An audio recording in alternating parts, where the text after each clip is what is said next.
Alright everyone, it is me, Evill, for Dandadan episode 8 review. And in this episode, we got a bunch of stuff. Firstly, there's the Loch Ness Monster. I was reading the comments. Some people apparently don't get that this is the Loch Ness Monster and are thinking it's Godzilla or something. And sure, maybe this beam is like something about Godzilla, but come on now, it's got flippers. Let me go forward here. Firstly, it's got the snake neck, it's got the fucking flippers. Let me see. Let me go back. Yeah, see, look. It's obviously the Loch Ness Monster, you know. And it was also mentioned in previous episodes, like a few times, I think, like 2 or 3 times. So I was certain it would show up, you know, and here we have it. The Loch Ness Monster has come. Additionally, the sexual assault aliens, they are at school right now. They made the wall, the cube, the domain expansion that the aliens are able to do apparently. Or at least the Serpo are able to do that. And they try to sexually assault the main character here. Ira is with him, they push her away because they are confused about how she was able to enter this area, because only people with powers can enter. But they really want to take his ability to turn into a turbo granny, which they don't fully understand. There is a lot of dialogue about like how it affects his banana organ, the fact that he has a curse, you know. But I don't know. I don't think they are the types of characters that are going to listen to reason. Look at them. These guys definitely do not ask for consent. We saw that in the first episode. So yeah, they are the Hisoka aliens. in this episode, the main character Okarun gets sexually assaulted twice. You know, that's some record numbers in this DD anime. Like, bro was just minding his business, and Ira, that they fucking saved in the previous episode, has decided to watch pornography to decide on how to confess her feelings, because she has a main character complex. And she thinks that her love interest needs to be a demon. Or something like that, right? So she tries to sexually assault him.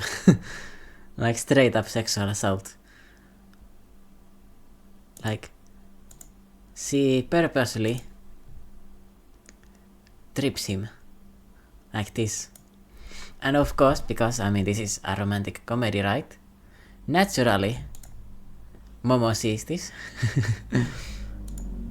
and gets angry about it, but the only thing she does is like get sad, you know, like really depresso. Realistic reaction, right? This is what would happen probably if you saw something like that. And yeah, she also sees a mantis shrimp here, like they are studying the mantis shrimp. And then, after she's finished studying the mantis shrimp, what do we see the first thing? Okay, first we see the Loch Ness Monster, so another sea creature, right? That fires the Godzilla beam, so I guess it's pretty dangerous. But then Okarun encounters this thing, the crab alien thing. It's definitely a crab, and it's a boxer, and it's pretty fast. I don't think it's going to be that powerful. I think the Loch Ness Monster is going to be the strongest enemy here. And the Serpons, they exist, but I don't think they're that strong. They are able to suppress Okarun's power somehow. Like, he's not able to transform. And now I guess I should go to like the main part of the episode, or the biggest reveal at the end here. We find out that Ira indeed got the powers of, what's it called? Acrobatic Silky. Because in the previous episode, she was healed using its aura, right? They connected the auras, and Acrobatic Silky's consciousness disappeared.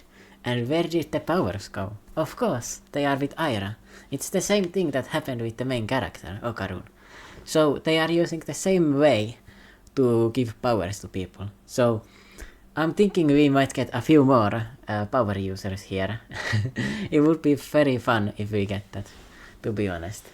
So yeah, I don't like it when it's like this. It looks a bit scary. I guess it makes sense, right? But this, oh my god, that is a cool design. She kinda looks like a what's the guy in Blue Lock? the pink hair guy. I think you know. The one that's really fast. It reminds me a lot of him. The design. And of course her hair becomes super long because she's got some hair powers, right? At the start of the episode they have an argument. Something about how Aira sees Momo as an enemy, not because she attacked her, but because Momo is a demon. Also, the grandma is a demon because she's so young, and Okarun is a demon because he's a demon. He transforms, right? Like, that's an actual demon. Like, you see that? Yeah, that's a demon. Anyway, yeah, Aira got a crush on Okarun because she's insane. She sexually assaulted him. Momo sees it, reacts pretty well. Okarun gets kinda sad. Actually, the reason why she also reacts this badly is because he was lying to her for some reason, and she doesn't know why, but it's because he wanted to train. As you can see here, he has the weights on. So he was wanting to train, and like, of course she's not going to believe him when she just saw him topping another girl. So yeah, it's a bit rough for my boy. This episode, he gets emotionally abused, or like emotionally, because he wanted to be stronger.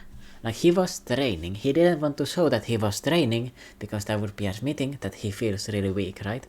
It's a part of social anxiety.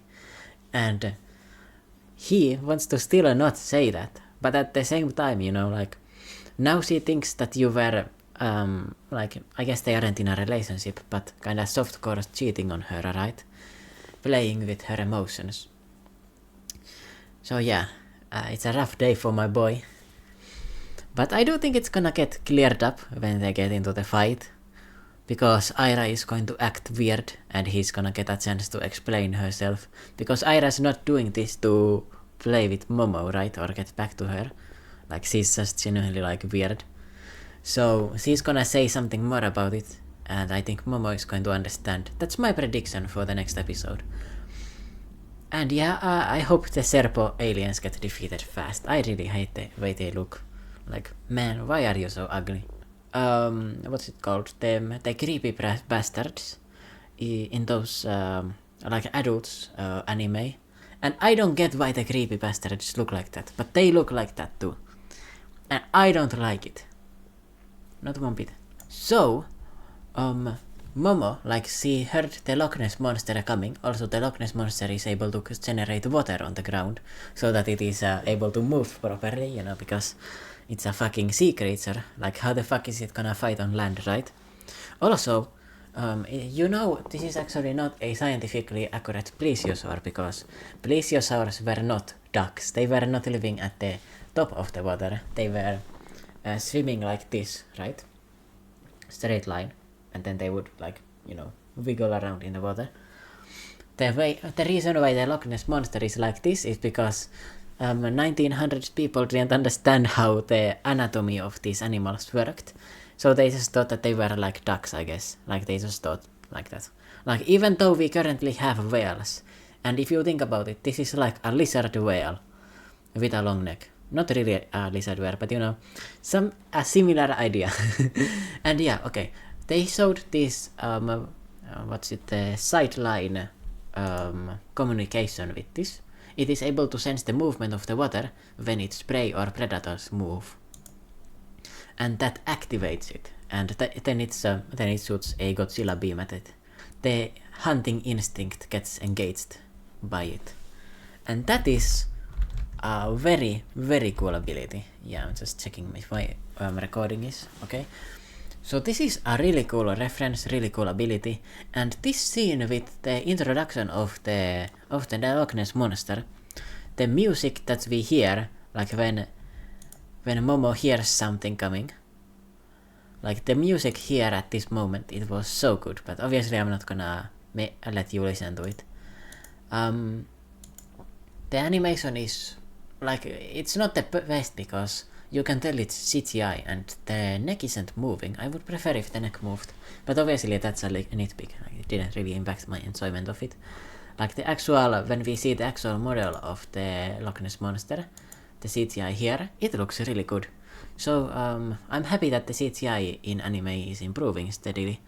And yeah, it activated. like Momo's really scared here as he's crouching, trying to not move or anything.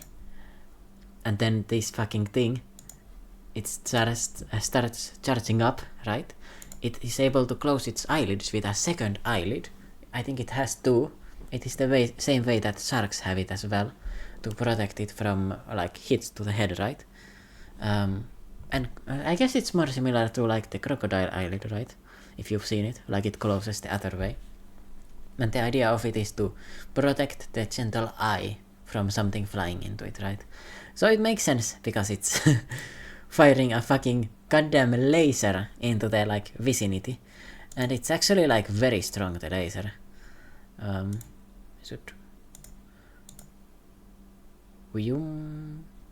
Yeah, it was able to go straight through the concrete walls and everything.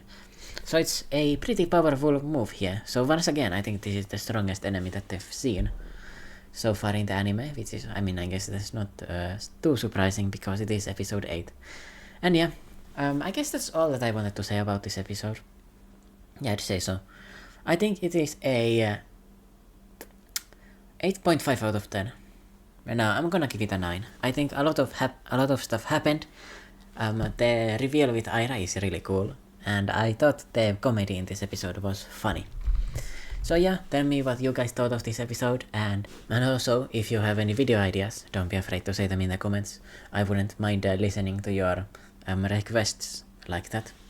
So yeah, bye bye everyone, see you next time, leave a like and subscribe.